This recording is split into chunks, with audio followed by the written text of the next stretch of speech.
What is up, guys? Tom here, Porn Star Channel. Right next to me is the S550 Mustang I love to hate. And today I've got a little part to show you that's pretty nifty. Something new from FDF. Check out the shiny.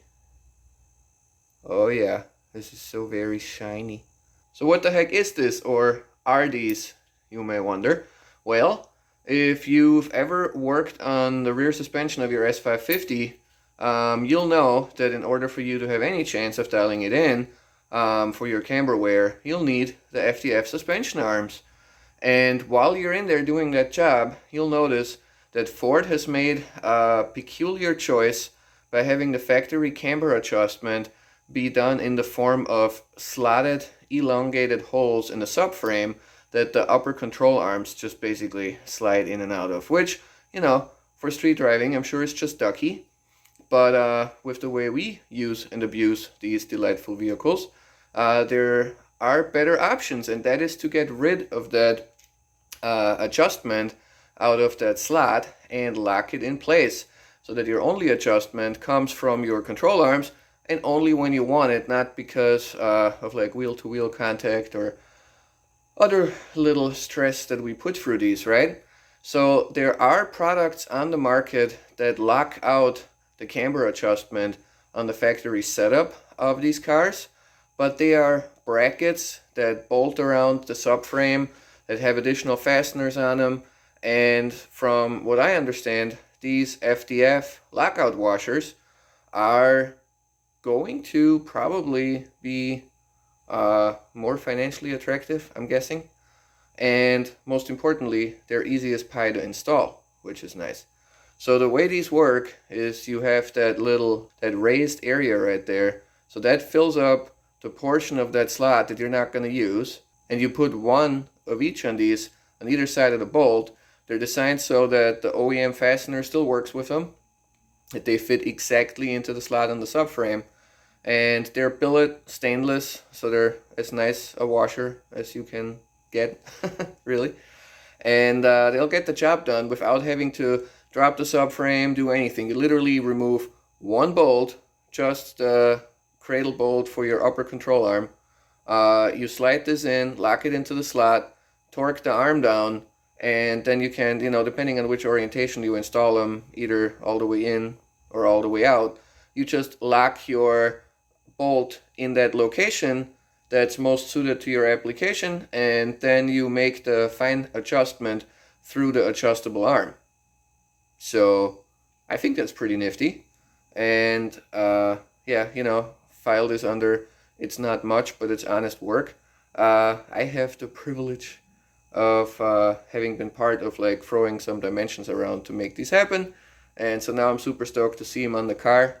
It's a bummer you can't see them because they're so shiny, all billet, so nice. But yeah, that's how it goes with most of your suspension parts. You pour so much time and effort into it and no one will ever see it. Big sad. And like I said, should be a lot easier to put in than what's currently on the market. And I'll just show you on my car real quick. I already installed it on one side and was a piece of cake.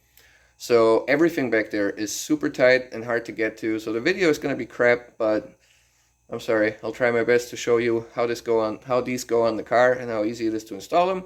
And then that'll wrap this up. Alright, all the way back there in the deepest depths of the S550 subframe are these upper control arm mounts, and you can see that there is one nut currently shown to the left. It's an 18mm because, you know, 17 and 19 would be way too convenient. Loosen that one bolt, then there is an anti-rotation tab right there that's on the actual bolt. So these are like specialty fasteners, so it's nice that with the FDF parts these are reusable.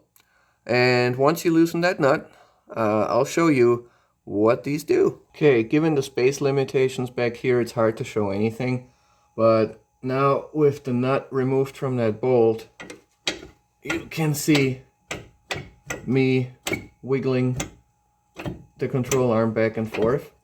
Wonderful. So now with the bolt wiggled out of there, you can actually see that elongated hole very nicely.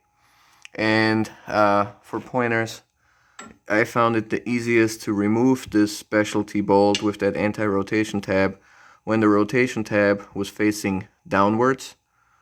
And then there is enough flex in the lines that are right there and you can pull it out. So now all this area that you see is going to get filled up. Washer inserted. As you can see, they fit like a glove. I just have to align the control arm to get the bolts through there. Like so. There you go. Now we're going to do that on the other side too. Jam the bolt through there. Put the nut on it.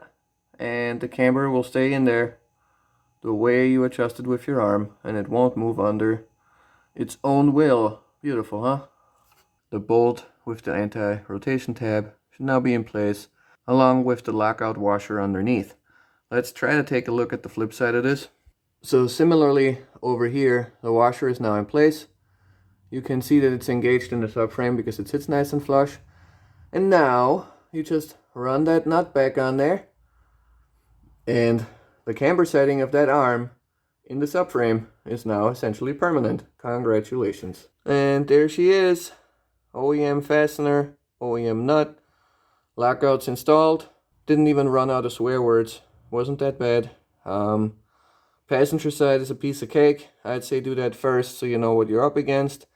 Then tackle the much more congested driver side on account of the fuel filler neck being right there. And then wiring harnesses being behind it. For the one that's in the way the most is the wheel speed sensor, which of course is ironic since that thing serves no purpose. Wonderful. You have a great day, guys. See you at the track.